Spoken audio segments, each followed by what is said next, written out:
Ayun. So, ang aking sasagutin ngayon is si, ito yung comment niya. Laptop muna natin ang ating...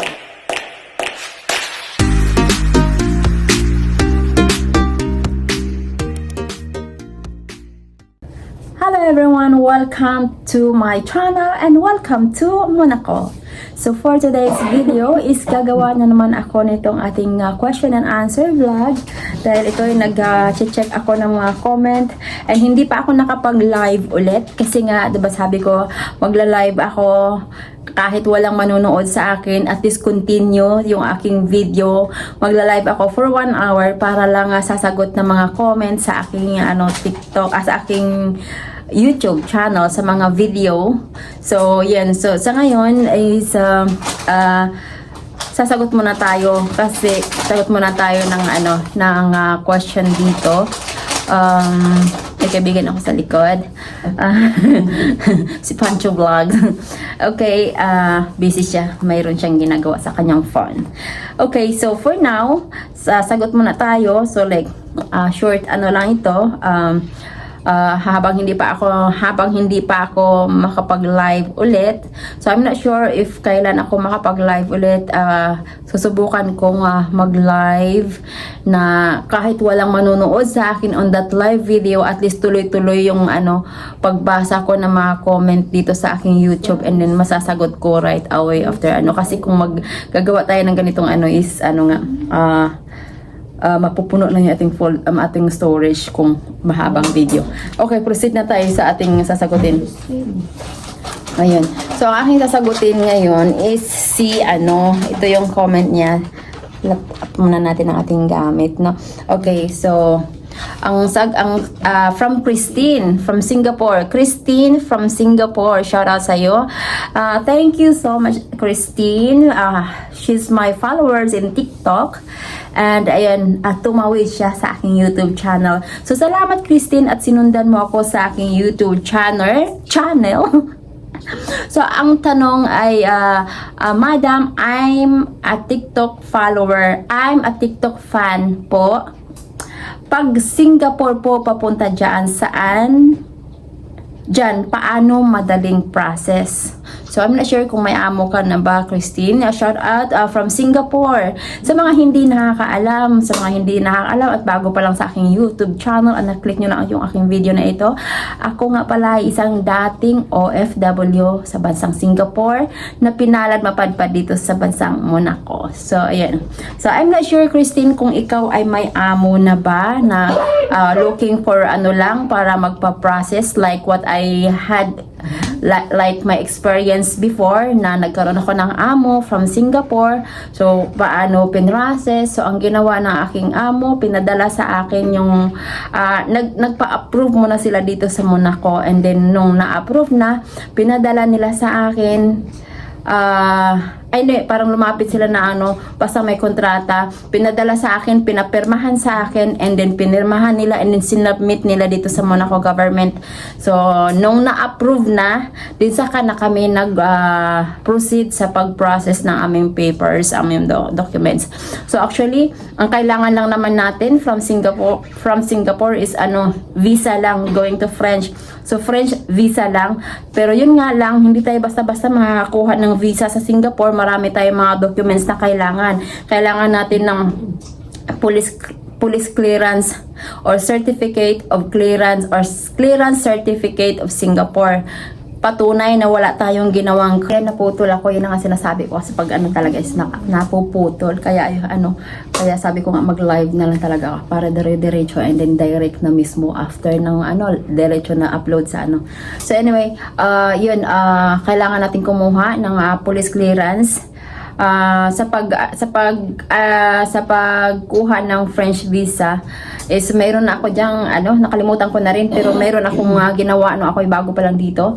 So, 2 years na ako, magti 3 years na. So, medyo nakalimutan ko na kung anong process, paano kumuha ng French visa, kung ano yung kailangan. Basta, ang pinakakailangan na natin dyan sa Singapore, kasi dyan tayo manggagaling, kung sakali may amo ka na, dyan ka manggagaling. So, kailangan mo ng police clearance. So, bago kumuha ng police clearances, maraming mga kailangan issuehan kanila. So, kailangan mo ng yung passport mo, yung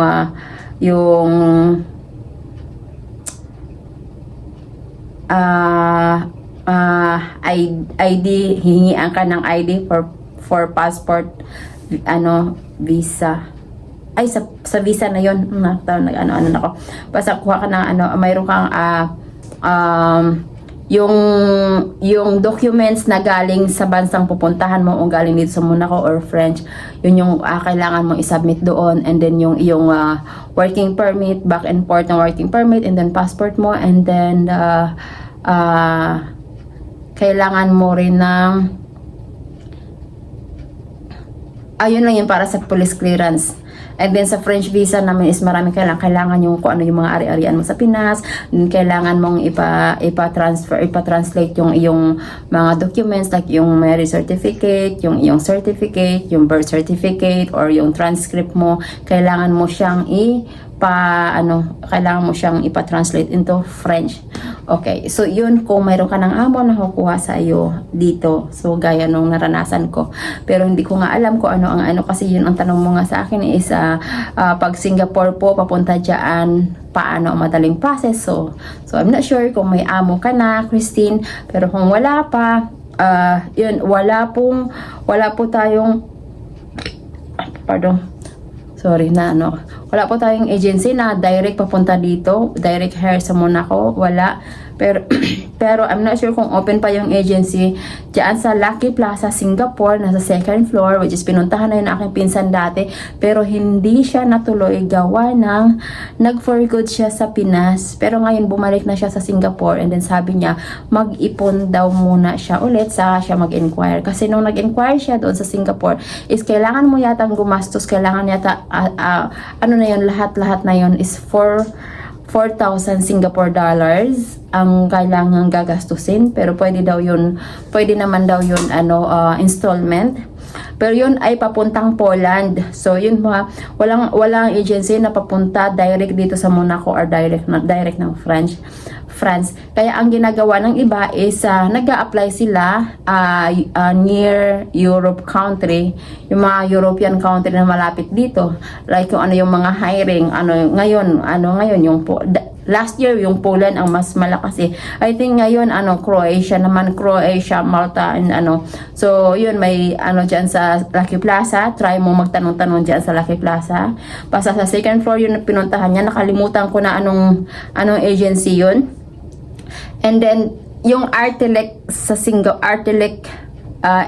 job service sa Singapore, i-try mo yan, search mo, mayroon yan silang page, Artelec Singapore, and I think nasa Orchard Tower B yan sila. Kasi dati nung wala pang offer na trabaho dito sa akin sa is bala ko sana talagang mag-apply papuntang Ukraine. So papuntang Ukraine that time, and Brazil, para lang talaga makapag-upgrade tayo ng bansa sa Singapore. So na-message ko yung Artelec. So kung ano yung mga magagandang may patok na bansang Europe country na nagpapaalis sila, and usually nagpapaalis din yung dati Turkey, Ukraine, yun yung opening nila. So I'm not sure. I think ngayon baka open sila for Poland, Croatia, and Malta.